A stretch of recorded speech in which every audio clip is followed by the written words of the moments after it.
abra sua Bíblia no livro de Provérbios, capítulo 23.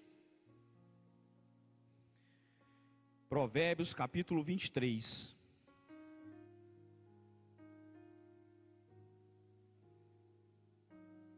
Provérbios 23, versículo 7.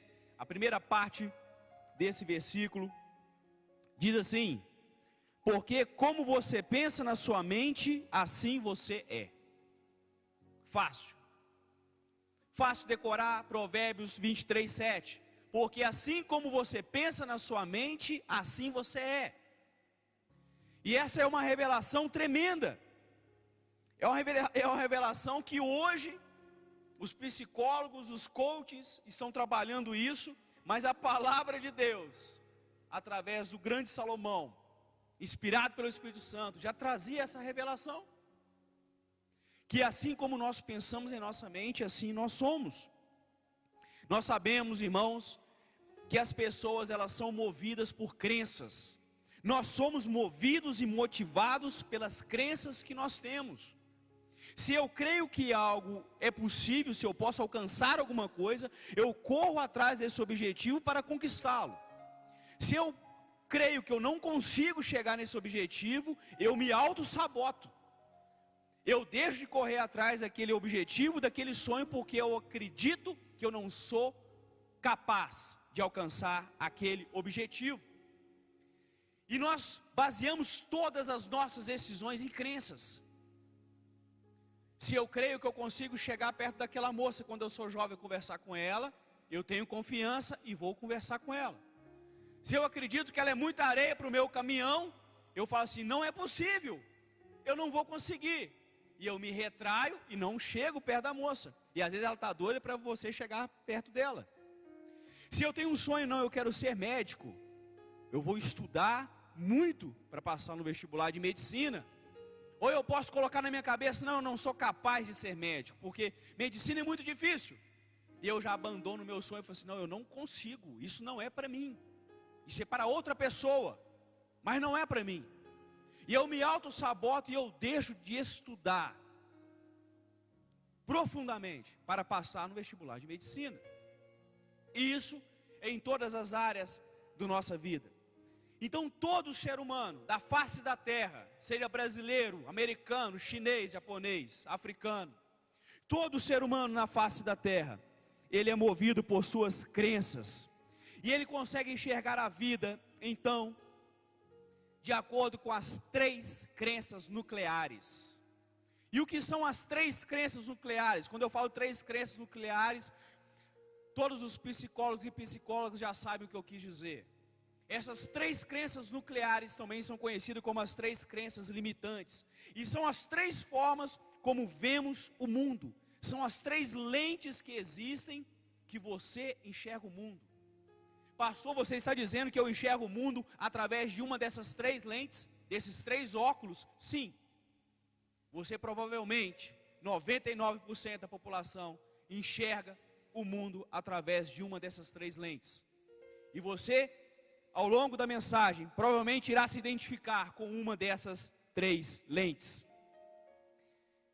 E essas lentes, elas influenciam tudo na sua vida. Elas influenciam a forma como você vê a si mesmo.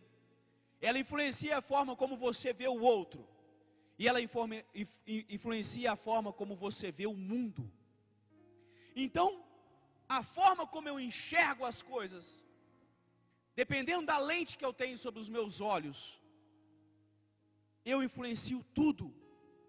Todo o meu comportamento, ele é influenciado pela forma como eu enxergo as coisas. Por quê? Porque eu sei que o meu pensamento influencia o meu sentimento. E o meu sentimento influencia o meu comportamento. Então todo o meu comportamento, todas as minhas ações, todas as minhas atitudes são influenciadas pelos meus sentimentos, que são influenciadas pelos meus pensamentos. Pastor, parece algo complexo, mas não é. Eu demorei também um pouco a entender isso, mas eu louvo a Deus porque eu tenho uma terapeuta maravilhosa. Eu chamo ela de doutora Rafaela, ela não gosta de chamar ela de doutora. Rafaela Fineza, psicóloga. E ela me ensinou bastante a respeito desse assunto. Conversamos muito, e a área de especialização dela, terapia cognitiva e comportamental. E ela me explicou bastante a respeito dessas 3 crenças nucleares. E não vai ser difícil você entender isso, você se libertar disso, porque é justamente isso que te limita. Pastor, é isso que impede eu de alcançar os meus sonhos? Sim, é isso que te impede de alcançar os seus sonhos. É isso que te impede de você alcançar os seus objetivos, de chegar onde você quer chegar, de ir aonde você quer ir. São essas crenças limitantes, são esses pensamentos. E existiu um homem, existiu não, existe porque ele está vivo. Dia 18 de julho agora ele faz 99 anos de idade, Aaron Beck. Aaron Beck, ele é professor da Universidade da Pensilvânia, ele é psicólogo e psiquiatra. Ele estudou e descobriu essas 3 crenças nucleares, essas 3 crenças limitantes, que são o desvalor, o desamor e o desamparo. Desvalor, desamor e o desamparo. São essas 3 coisas que influenciam toda a nossa vida. São as 3 formas de nós vermos o mundo. São as 3 lentes com que nós enxergamos tudo e influencia tudo a respeito de mim, a respeito do outro e a respeito do mundo. E esse homem nasceu em 1921 nos Estados Unidos, filho de pais imigrantes russos, judeus, imigrantes russos, mas seus pais judeus. É o 4º filho desse casal. E esse Aaron Beck, desde a sua infância, quando ele nasceu logo após a morte da sua irmã mais velha. E assim que ele nasce, a sua mãe já está numa depressão profunda. E por ela passar por esse momento de depressão profunda, esse menino sentiu na pele o que era o desamor, o que era o desamparo, porque ele não tinha a presença da sua mãe com ele. Ele não tinha o amor da sua mãe, porque a sua mãe estava numa depressão profunda e não podia dar atenção para o seu filho mais novo. E para piorar a situação, na sua infância, ele quebra o braço, tem uma fratura, essa fratura infecciona, ele quase morre com isso, e mais de 90% das suas habilidades são ceifadas, ele não consegue fazer muita coisa, e aí entra o desvalor, porque ele é tido como um grande incompetente, porque não consegue fazer as coisas. Só que esse menino, esse garoto, ainda na sua adolescência, sofrendo o desamor, o desamparo e o desvalor, ele começa a trabalhar cognitivamente a sua mente para vencer esses limites. E anos mais tarde, já como psicólogo, como psiquiatra, ele estuda, descobre essas 3 lentes. E hoje, é o maior nome hoje no mundo, Aaron Beck, que estuda essas 3 lentes, e muitos outros estudos e teses e dissertações têm sido baseados nas teorias de Beck, assim como a escala de Beck e tantas outras coisas mais. Pastor, onde que inicia essa lente? Quando que eu coloco esse óculos na minha vida? Esse óculos você coloca, essa lente, na maioria das vezes durante a sua infância. Quando você sofre algo, quando você, de alguém importante, principalmente de questões parentais, de parentes, pais e mães, você sofre algo muito grande na sua infância, na sua adolescência, você coloca essa lente. Essa lente é um sistema de autoproteção. Você quer se autoproteger daquela situação. Então é um mecanismo natural, é um mecanismo normal de todo ser humano. Então quando você sofre essa grande decepção, ou quando você sofre esse grande desvalor e desamor e esse desamparo, você cria, você coloca essa lente, você passa a enxergar o mundo dessa forma, e aí você se protege. Só que essa proteção também está te limitando. Essa proteção te limita. Ela impossibilita que você alcance sonhos maiores, que você vença na sua vida. E é por isso que você precisa trabalhar essa proteção que você criou para você mesmo de forma inconsciente. E eu queria falar primeiramente sobre o desvalor. O desvalor, a pessoa acha que ela não é capaz. Talvez você se vê dessa forma, ou você conhece muitas pessoas assim. A pessoa acha que ela não é capaz o suficiente. Ela acha que ela não é inteligente o suficiente. Que ela não é boa mãe. Que ele não é bom pai. Ela acha que ela não é uma boa esposa. Ele acha que ele não é um bom marido. Isso porque durante a sua infância, provavelmente, não foi valorizada pelas figuras parentais, de alguma forma, como palavras: você não presta, você não consegue fazer isso, você não consegue fazer essa tarefa tão simples, você não consegue ganhar nas competições. E esse você não consegue, você não ganha, você não é capaz, você não presta, aquilo entra como uma flecha no coração daquela criança. E ela coloca a lente do desvalor. E nada a partir desse momento, durante toda a sua vida, nada que o outro faz é suficiente para essa pessoa se sentir valorizada.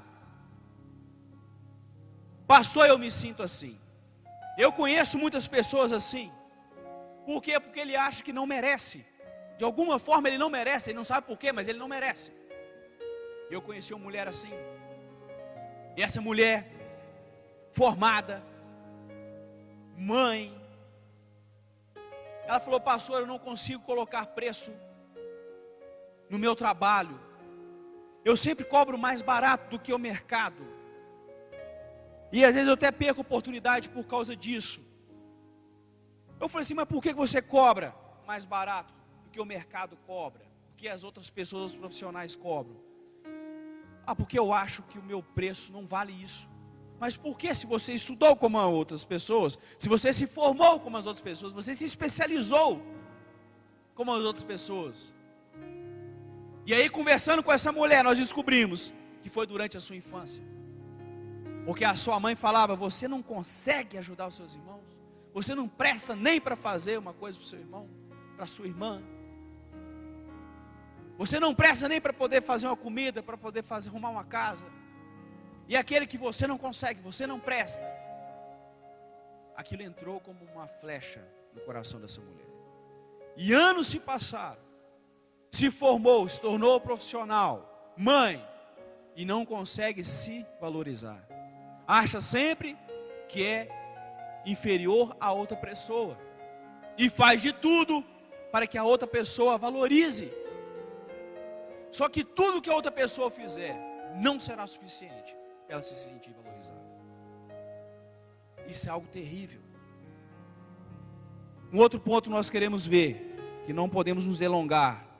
Mensagem online não pode ser mensagem demorada. Desamor. O desamor, a pessoa sempre acha que ela vai ser abandonada. Sempre vão abandoná-la de alguma forma. Sempre vão deixar ela para trás. Não se lembram dela. Não se lembram do aniversário dela. Ninguém lembra do meu aniversário. Ninguém lembra de mim. Ninguém se importa comigo. Ninguém lembra de me convidar. Ninguém me chama para almoçar. Ninguém se importa comigo. E muitas pessoas vivem o desamor na sua vida. E esse desamor, nada que as outras pessoas façam é suficiente para ela se sentir amada. E as pessoas organizam uma festa surpresa, não é o suficiente. Ela fica feliz com aquilo, com certeza, mas ela ainda não se sente amada. O marido pode fazer de tudo, que ela não se sente amada o suficiente. Os filhos, a mulher, tudo que o outro faz, que as outras pessoas fazem, não são suficientes para elas se sentirem amadas. E eu também conheci uma mulher assim. E conversando, hoje mulher, mãe, ela fala: as pessoas não me amam muito, não. Por quê? Eu acho que é por causa do meu jeito de ser. E ela tem um irmão e ela fala assim: meu irmão não me ama. Aí, conversando, por que seu irmão não te ama? Porque ele não me visita muito. Eu tenho um irmão e ele não me ama porque ele não me visita. Mas porque ele não te visita, é por isso que ele não te ama? E mais por causa de quê? Por causa de um monte de coisa. Que coisa? Não sei.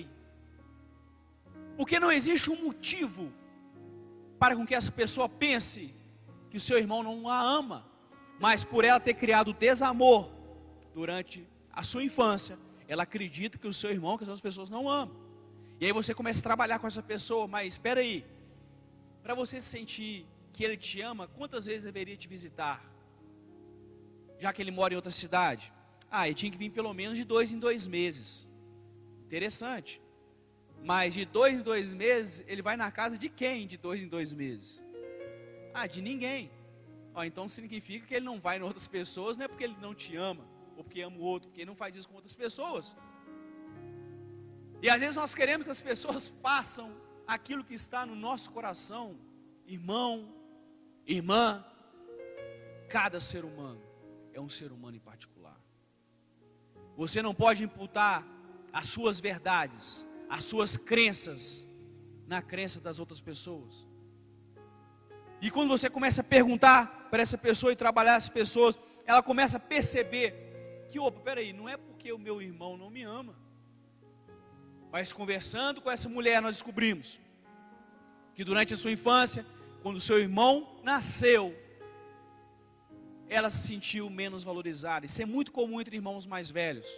Porque o pai e a mãe têm que se voltar para o bebê. Porque o bebê tem que ser limpo quando caga. Você tem que dar comida na boca. Você tem que dar banho. Você tem que carregar, você tem que colocar para ninar. Então o bebê te exige muito. E o irmão mais velho se sente abandonado. Ele sente que não é mais amado, porque todo o amor foi transferido para o irmão mais novo. E ali pode ser o gatilho do desamor. Ele não consegue compreender que o pai e a mãe conseguem dividir perfeitamente o amor com todos os irmãos. E ele acha que o mais novinho é mais amado. E aquilo pode gerar uma crença que vai limitar essa pessoa durante o resto da sua vida. E por último, o desamparo. A pessoa no desamparo acha que ela não tem valor. No desamor, eu falei um pouco trocado, né? No desamor a pessoa acha que ninguém vai amá-la, que não é boa o suficiente. E no desamparo ela se sente abandonada, deixada, que ninguém se lembra dela, que ninguém se importa com ela. Falei o contrário. Então o desamor, só recapitulando, o desvalor, a pessoa acha que não é capaz, que não é inteligente, que não é boa mãe, boa esposa o suficiente, né? E nada que a outra pessoa faça é suficiente para ela se sentir valorizada. No desamor a pessoa acredita que ninguém vai amá-la, porque ela não é boa o suficiente para ser amada, tá? Isso acontece principalmente por falta de uma figura parental, como eu falei, dos pais com um bebê mais novo, ou às vezes da falta do elogio de um pai. Pai, eu quero falar para você, você é muito importante na vida dos seus filhos, você nem imagina o quanto. Os pais não têm noção de quanto são importantes na vida dos filhos, na formação do caráter e na forma como os seus filhos enxergam o mundo. O elogio que você faz para a sua filha hoje vai impedir com que a sua filha amanhã se entregue nos braços de qualquer um. Porque quando eu olho para minha filha, eu tenho uma filha de 2 anos, e eu chamo ela de princesa, de meu amor, falo que ela está linda, eu falo que é ela que faz a roupa ficar bonita, porque ela que é bonita, a roupa é feia, mas quando ela coloca a roupa fica bonita nela. Ela se sente valorizada, e ela quer a minha atenção. E ontem, enquanto nós comíamos uma pizza, para ver se eu engordo mais durante essa pandemia, ela me abraça, me dá um abraço muito forte no pescoço, e começa a me encher de beijinho, e ela começa a me dar muito beijo, porque ela é muito carinhosa, mas porque ela se sente amada. E muitos pais, durante gerações passadas, passaram sem elogiar as suas filhas, sem falar que as suas filhas eram lindas, que eram suas princesas, que eram seus amores. E a pessoa cresce com esse desamor. E aí qualquer malandro amanhã lá fora que fala que ela é bonita, ela se entrega facilmente na mão de outras pessoas, porque ela não teve dentro de casa, dentro da sua figura paterna, o elogio que ela precisava ter. E nada que as pessoas fazem é suficiente para ela se sentir amada. Meu Deus, isso é terrível. No desamparo, a pessoa acha que ela não tem valor algum, porque ela se sentiu abandonada por alguém no passado. E eu também conheci uma pessoa assim, uma mulher assim. Hoje uma senhora, já avó. Ela sofreu isso durante a sua infância. E ela carrega consigo esse pensamento de que as pessoas não se importam com ela, de que ela não tem valor. Porque lá no passado, quando ela tinha apenas 3 anos de idade, a sua mãe morreu. E o seu pai pegou os 2 filhos mais velhos e mudou para outro estado. E deixou ela de 3 anos e a irmã de 6 anos para trás. Na cabeça daquela criança,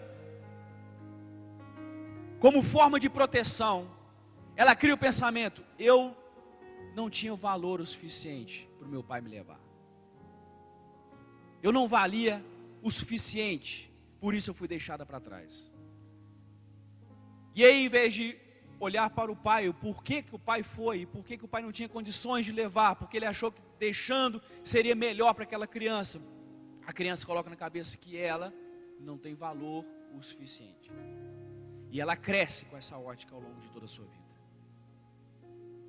E nada que as pessoas fazem é o suficiente para essas pessoas se sentir valorizadas. E aí você esquece de ligar para essa pessoa: esqueceu de mim? Se eu morrer, não tem problema, né? Por quê? Porque a forma como ela enxerga a si mesma, o outro e o mundo, é sobre a lente do desvalor. Porque é algo sofrido durante a sua infância. Mas aí vem a boa notícia. Passou, existe boa notícia no meio disso tudo? No meio dessas 3 crenças limitantes? Claro que tem. Porque é possível que eu vença essas crenças limitantes.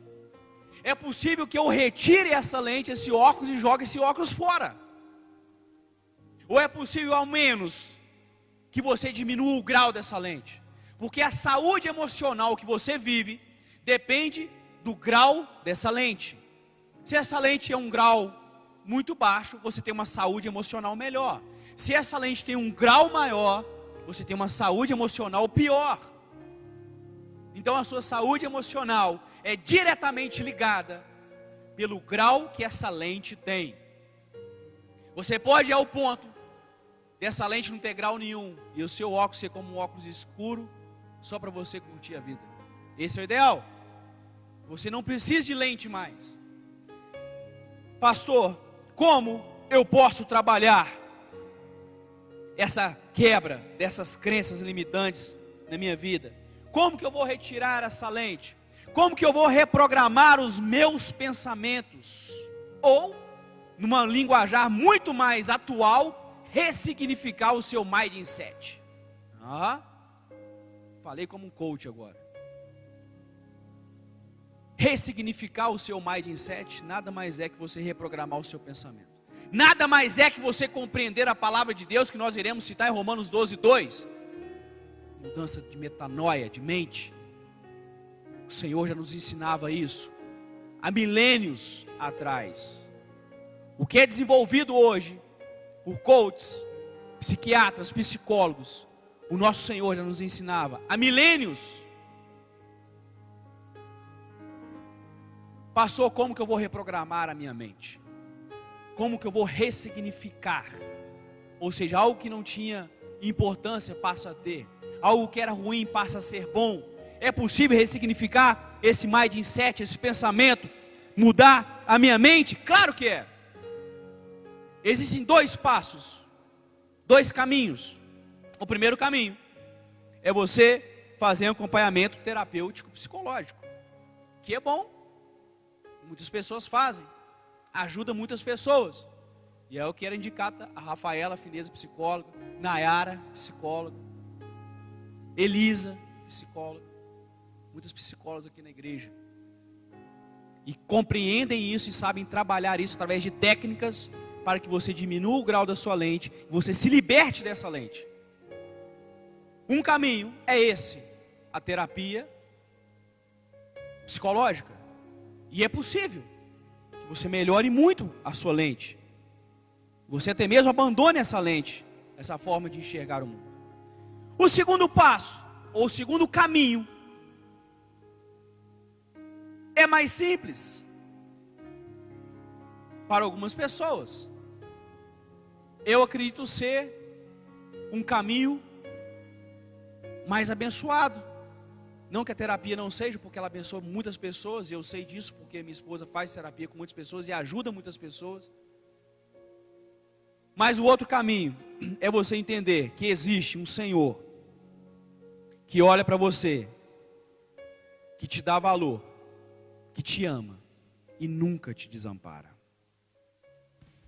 Quando você compreende que o Senhor Jesus Cristo, Ele te valoriza, Ele fala que você tem mais valor que o mundo inteiro. Quando Ele fala que ainda que a sua mãe te abandone, eu não vou te abandonar. E amou você ao ponto de se encarnar, ir para a cruz e morrer no seu lugar para que você não fosse condenado. Você entende que você é uma pessoa extremamente valorizada, extremamente amparada e extremamente amada. Quando eu compreendo essas coisas, eu estou dentro daquele 1% que eu falei. 99% da humanidade enxerga a vida por uma dessas três óticas, inevitavelmente. Só que existe 1% ou menos, que são as ditas pessoas resolvidas, porque elas compreenderam que não precisam de óculos, não precisam de lente para ver o mundo. Elas compreenderam que o Senhor a valoriza, a ama e a ampara. Então, o que as outras pessoas pensam ao seu respeito, não tem problema. O que o mundo pensa ao seu respeito, não tem problema. Porque eu decidi ter uma saúde emocional em Cristo Jesus. E Jesus Cristo é poderoso para te dar saúde emocional. E quando você quebra essas lentes, muda toda a ótica da sua vida. Vou te dar um exemplo. Eu estava no aeroporto uma vez, indo para o aeroporto em Belo Horizonte de madrugada. Meu voo saía às 7 horas da manhã. Eu cheguei lá às 7h05. 5 minutos atrasado. O avião não tinha subido ainda. E eu cheguei para a moça do guichê, falei assim, moça, mas eu estou aqui, a minha passagem. Ela falou assim, não, mas já deu a ordem de embarque. Eu falei assim, não, mas o avião está na pista ainda. Ela falou assim, não, mas você não pode mais entrar. Você perdeu o voo. Você vai ter que fazer transferência, você vai transferir esse voo para o próximo voo. Vai ter que pagar uma taxazinha. E a empresa lá que estava pagando. E eu tinha duas opções. A primeira opção era enxergar com uma dessas lentes e falar assim, nossa, que terrível. Eu vou quebrar o pau com essa mulher. É um absurdo. E aí você briga com a guichê. Você fala, isso é um absurdo. O avião está ali, sou incompetente. E passa o resto do seu dia praguejando porque você perdeu aquele voo. É uma possibilidade. A maioria faz isso. Agora existe um outro pensamento. Eu posso pensar, rapaz, Deus está me livrando. Esse negócio vai ser bom para mim, esse negócio de não entrar nesse avião. E aí quando a mulher falou aquilo para mim, eu falei assim, ok, tudo bem. Eu tinha um livro que eu estava levando para viagem. Eu falei assim, o bom é que vai dar para terminar de ler o meu livro, porque o próximo voo daqui a 3 horas. Sentei e li o meu livro. Porque eu creio que tudo o que acontece na minha vida é providência divina. Deus está no controle de todas as coisas. Não cai uma folha de uma árvore se Deus não permitir. Tudo que o mundo passa é sob a permissão e autoridade de Deus. Embora as pessoas procurem com o seu pecado, procurem através da sua maldade, das suas atitudes, das suas desobediências, nada acontece sem a permissão de Deus. E aí eu liguei para a empresa reformulou, remarcou a minha passagem. E aí depois de 3 horas, terminei de ler o meu livro, que era um livro abençoadíssimo. Se eu não me engano, era o Nome de Jesus, de Kennedy Reagan. E fui muito abençoado por aquilo. Então a forma como você vê determinadas situações podem determinar se o seu dia vai ser bom ou se o seu dia vai ser péssimo. A gente conclui com isso, irmãos, que nós perdemos isso ao longo da nossa vida, né? Quando a gente nasce, a gente acha que tudo é possível. Já viram criança? Eu tenho 3 filhos. Graças a Deus lá em casa praticamente não se vê mais televisão, apenas no final de semana para ver um filminho em família. Durante a semana nós abolimos televisão, o negócio é ir para a rua, brincar na terra, bicicleta, cair, machucar, gritar, é uma maravilha. E aí, mas quando passa, né, programa de criança, passa propaganda de quê? Brinquedo, é claro. Vai passar propaganda de carro? Não, de brinquedo. E aí a criança, o que ela fala para o pai? O pai, compra para mim. Aí o pai fala, você está doido, rapaz? Você acha que eu cago dinheiro? Tudo que vê quer comprar? Mas as crianças, na mente dela, ela acha que tudo que ela vê, que ela quer, é possível. Sabe por quê? Porque essa é a essência de Deus. Ela acabou de vir de Deus. Então ela acha que tudo que ela quer é possível. E ela vira para você e diz assim, pai, eu quero ser um astronauta. Como meu filho me falou. Eu perguntei para meus filhos quem queriam ser. O meu do meio, Murilo, falou assim, pai, eu quero ser astronauta. E aí muitos pais poderiam falar assim, rapaz, você está doido? Você é astronauta?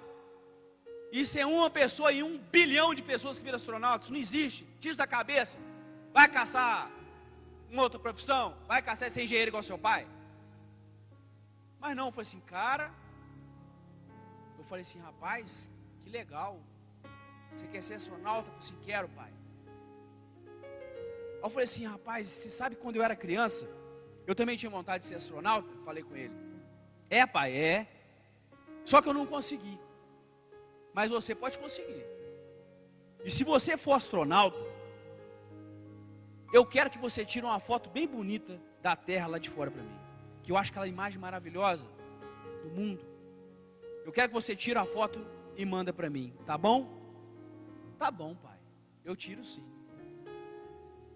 Provavelmente, irmãos, daqui a 1 mês, 2 meses, algum tempo, o sonho dele vai ter mudado. Ele vai querer ser um bombeiro, um policial, um engenheiro, um pastor. Só que se não for, e se ele for um astronauta? Eu tenho certeza que quando ele for astronauta, ele vai estar lá em cima e vai tirar uma foto para mim, porque ele vai se lembrar do dia que eu falei com ele, filho, é claro que é possível você ser um astronauta. O que impede você seguir os seus sonhos? O que te impede de você alcançar aquilo que você deseja? O que te impede? Não acredite, não coloque essas lentes limitantes, essas crenças limitantes. Não coloque essas crenças limitantes, essas crenças nucleares nos seus olhos, impedindo você de conquistar aquilo que Deus te prometeu. Porque a promessa, ela vem de Deus. Foi Deus que prometeu para mim e para você.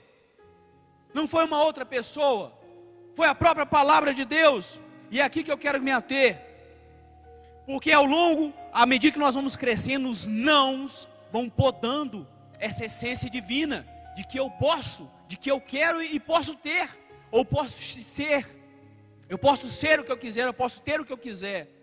Por quê? Não, meu filho, não. Pai, pode? Não. Pai, não, porque não. Porque eu sou seu pai, eu sei o que pode e o que não pode. E não tem o quês e os porquês das coisas. Você ter o que e o porquê é extremamente importante. Deixa eu acelerar, está terminando, só um minutinho. Já estão cronometrando, falaram que o tempo já passou. Então, essa minha lente emocional, ela pode aumentar, né? Ou diminuir, vai depender dos o quês e dos porquês que eu deixo entrar na minha mente. E aí eu quero falar para vocês o exemplo de José e Davi rapidamente. 2 homens, 2 jovens, 2 adolescentes, que tinham tudo para colocar a lente, a crença limitante na sua vista, e enxergaram o mundo de uma forma, e resolveram enxergar de outra. Davi, quando foi visitar os seus irmãos na guerra, tinha um gigante. As pessoas viam aquilo como impossível ganhar daquele homem, porque ele era muito grande. O exército inteiro estava com medo do gigante. O exército inteiro.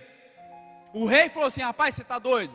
Desse tamanhozinho, mirrado, fraco, você vai vencer um gigante? O outro exército achava graça. Golias, quando olhou para Davi, falou assim: eu vou te dar para os cachorros comer, menino. Você está louco? Só que essa lente limitante que a humanidade sempre teve, e que impossibilitava o exército de Israel lutar contra o gigante Golias e todo o exército dos filisteus, Davi não tinha essa lente. Davi não tinha lente limitante, porque ele cria no Senhor dos Exércitos, que era poderoso para fazer com que ele vencesse um lobo, vencesse um urso e vencesse um leão. Um gigante para ele era só mais um. E ele entra naquela batalha e sai vencedor.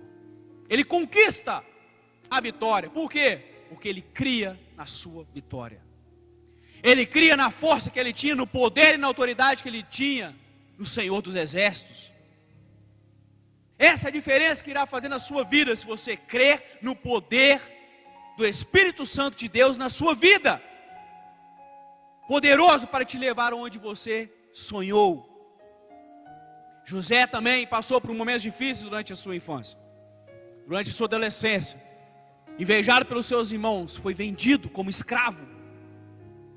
Ele poderia colocar na sua ótica de mundo uma dessas três lentes, falou assim: agora já era. E ainda escravo, ainda foi para a cadeia, falou assim: agora estou morto. Mas não. José cria no Deus soberano. E ele enxergava o mundo como as outras pessoas não enxergavam. Ele enxergava a si mesmo, o outro e o mundo como as demais pessoas não enxergavam. E foi por isso que José foi usado por Deus, levantado como governador do Egito, o segundo homem mais poderoso da terra na época, abaixo apenas de Faraó, e abençoou toda a geração de Israel durante 430 anos que eles ficaram no Egito. Eles estavam com fome em Canaã, quando eles foram há 400 anos atrás, né? Então foi um homem muito usado por Deus. E por quê? Porque a palavra de Deus já me ensina isso. Pastor, você, como os coaches têm usado hoje, você está falando do ressignificar o mindset, de mudar a sua mente, o seu pensamento, através de terapia cognitivo comportamental. Sim, mas a palavra de Deus também nos ensina em Romanos capítulo 12, versículo 2: não vos conformeis com este mundo, mas transformai-vos pela renovação do vosso mindset.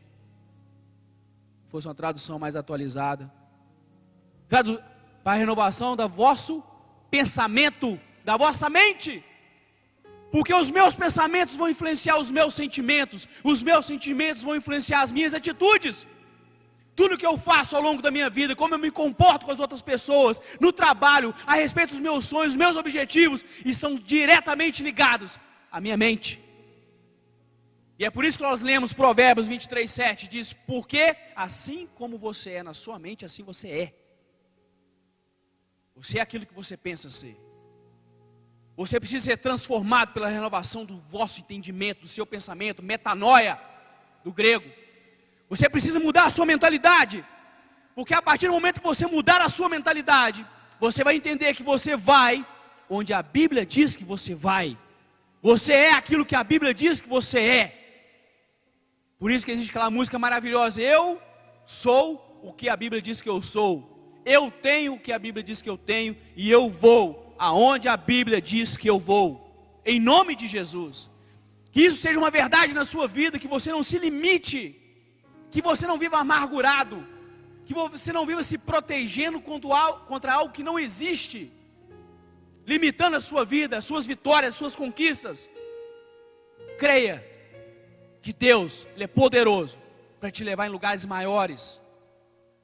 Colocar essa verdade na sua vida: eu sou o que a Bíblia diz que eu sou, eu tenho o que a Bíblia diz que eu tenho, e eu vou aonde a Bíblia diz que eu vou.